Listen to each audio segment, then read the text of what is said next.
Airport employees of Reddit. What is the strangest, funniest, scariest thing that happened at your airport? A little different, but I work avionics on F-22s in the Air Force. Most of the work is done outside.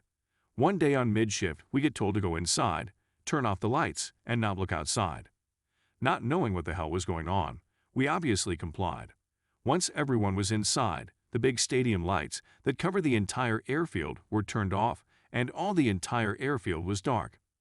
We heard low rumbling in the distance that was getting closer and rumors started flying. We were under attack, aliens, you name it. Eventually, we could hear 3 large planes fly very low overhead and be gone.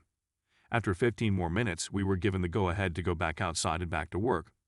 To this day, I still don't know what the hell happened. Another one, this time from my dad. We're coming off a plane at Lagos Airport. It's 1992. I'm about 10 years old, so I wander around the baggage hall and find, in a secluded corner, a service lift with a bloody great hole cut out of the door. It's cordoned off so we can't use it. I asked my dad about it. A cleaner had been using the service lift one night after a shift to go back up to the departure area, where he could stash his trolley, etc. Lift breaks down between floors. The emergency help button does nothing. This is Nigeria, remember, and of course it's way before mobile phones were even introduced. He pounds and pounds on the interior of the lift, but it's in a quiet bit of the airport, where no one goes. He's not scheduled to be on shift the next day. His colleagues come in and assume the trolley has been stolen as the cupboard is open and it's not there. They carry on. When they try to use the service lift, it doesn't work. They don't hear their colleague, as he's trapped closer to the floor below than the one above. Trapped cleaner has now been in there 18 hours or so. He's desperate. He drinks the water from the mop bucket, still pounding on the lift, hoping someone will come. 24 hours pass. His family come to the airport to find out where he is. Their village has no telephone, at least not one that works. Colleagues haven't seen him. Maybe he's gone into the city to spend his paycheck, given him that morning. Eventually, it's been nearly 48 hours. Trapped man is feeling sick from drinking mop bucket water. He's had to use another bucket as a toilet. The smell is unbearable. A technician arrives to try to fix the broken lift. He's saved. Or not. The tech manages to get the lift back down to the ground floor, but the doors won't open. They try prying, jimmying, nothing's budging them. They even removed the motors and tried by hand. Eventually, they realize they'll have to cut him out. So they fire up the angle grinder and cut a 2-foot by 2-foot hole in the door. Sparks flying everywhere. That's just the outer skin. They can't get the angle grinder in further to the inner door. Welding torch comes out, gas axe, or whatever you want to call it. Of course, this is flinging hot metal into the lift. The cleaner is absolutely scared shitless. He's been in the dark for 48 hours, and now someone is flinging hot metal at him. Eventually, they make a hole all the way through. He crawls out, collapses, and is taken away in an ambulance. He survived, but does not return to his job at the airport. The broken lift was still there until we left in 1995. When I returned on business in 2001, it had been repaired. I still think about the poor guy whenever I get in a lift. Worked for a summer as a skycap at an airport in Maine. A couple of the 9/11 hijackers came through that airport, and then to Logan, in Boston, which is where the hijacking took place. They chose this airport in Portland precisely because it was kind of podunk and no one would pay attention as much. A guy I worked with actually showed them to where the rental car place was because the way the airport was set up back then, it was in this weird corner and people would ask for our help to find it constantly. Poor guy felt like he was in some way responsible. I was cabin crew doing a turnaround from Dubai, UAE to Muscat, Oman and back again. We're on ground in Muscat and hear from ground staff to take extra care of a passenger who is about to board. She was an English lady in her 50s, as you can imagine, well turned out but unassuming all the same. But she looked completely shaken when she boarded. So what happened was she had checked in her luggage and had gone on to security. She placed her trolley bag on the conveyor belt and she went ahead through the metal detector and was waiting on the other side for her bag. Next thing she knows, she's being detained, placed in handcuffs, and taken to a room for questioning. They take in her bag and start questioning her. Airport police officer: did you pack this bag yourself? Lady: yes. Airport police: so you know what's in the bag? Lady: yes, and goes about describing what's in the bag. The questioning goes on for a while and is quite aggressive.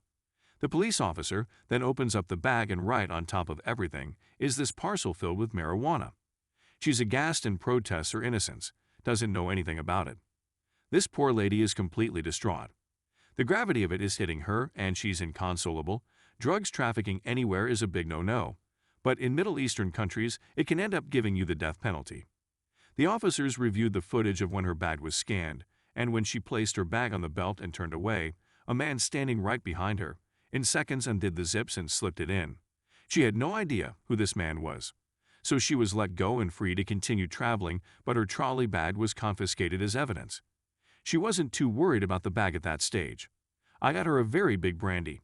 Lesson to be learned is to not let your bags out of your sight, even for a second. As a FedEx employee, you could fly for free on the planes and back when they used to ship live animals. My old boss flew next to a sedated gorilla. He said the entire flight he spent hoping it wouldn't wake up and go nuts while they were in the air. He said it did smell pretty bad the entire trip though. Also, I may or may not be privy to a story about the really early days of FedEx, where an employee took a crate full of monkeys home to show his kids, yet went about as well as you'd expect. Last year I was working as a contractor in the planning department of a large commercial airport. This airport has a park between the runways that people go to sit and watch planes. I decided to take my 2 young boys out there one evening because they like to watch the planes take off and land. It starts to get dark and I see a lady stand up and put her arms up and start making a howling sound. At first I didn't know what she was doing or where the sound was coming from. I hear it again and realize it's her, and she might be a little crazy. This continues for a few minutes and I decide to leave. Meanwhile, she's still standing there, arms up, howling at the planes taking off. A week or so later, I had a ride around the airport with an operations guy and I tell him about my trip to the park and what happened. He says, was there a Lufthansa Airbus leaving while she was doing that? I tell him, yeah, there was. He proceeds to tell me that she's pretty well known around there. According to him, she believes that she died on a Lufthansa flight in a previous life and has been reincarnated into her current body. She thinks her soul is still connected to the flight somehow. She goes there to pray over the same Lufthansa flight every time it departs. I used to work on the ramp for UPS, and we had a couple incidents in my time. One of our small aircraft was on approach and had an issue with his hydraulics. The pilot turned off his automatic systems to fix the issue manually. With no warning to tell him otherwise, he landed the plane without landing gear. Told this story before, but we used to ship crates of bees in our system. A box broke loose mid-flight in a Beech 99. The pilot had to declare a state of emergency, take the plane as high as it could go to subdue the bees, and then land as quickly as he possibly could. We had an employee mangle his hand trying to attach a tow bar to the front wheel. Blood was everywhere, and that shit was never the same. But the scariest might not be what happens at an airport, but who works at the airport ramp at 2 a.m. During my 3.5 years there I worked with 3 separate murderers or attempted murderers. One guy got into an argument at a local college and shot someone in a classroom. Another beat his girlfriend's 3-year-old daughter to death. He's currently on Arizona death row. And most heart-wrenching for me, one of my friends, a dude who I was super cool with and I thought of as super nice, was involved in a robbery that went south. His partner ended up stabbing the woman they were trying to get money from. Then the 2 of them went on the run and his partner murdered him before killing himself. It was a dark time. My time to shine. Most of the airport work is mundane, but you will get the odd passenger that leaves an impression on you. There was a group of people coming through for a business trip, and their boss had never flown before. One of his employees came in and explained they told him he needed dental records for TSA and wanted us to play along. So the boss comes in and hands me his ID and an x-ray from his dentist to check in for his flight. Trying not to laugh, I show it to my coworker who points at it and says, well, TSA might have an issue with that. Dude's face went white as a sheet until his employees busted up laughing. He got super red in the face and eventually started laughing at himself. Never let it be said that airports are humorless places. Worked at an airline over the summer as an intern. I was assisting in the check-in area and helping passengers who used the kiosks to check in. Now this was the time many airlines introduced basic economy and many people didn't know about the new baggage rules which won't let you bring on a carry-on bag, just one personal item. This family of 5 comes along returning home and they seem to know about the rule. Maybe they encountered it on the way here. but they all had a backpacks, a couple of them, more than one actually. So I go and kindly remind them about the basic economy baggage rules, and they snapped back at me and said they knew.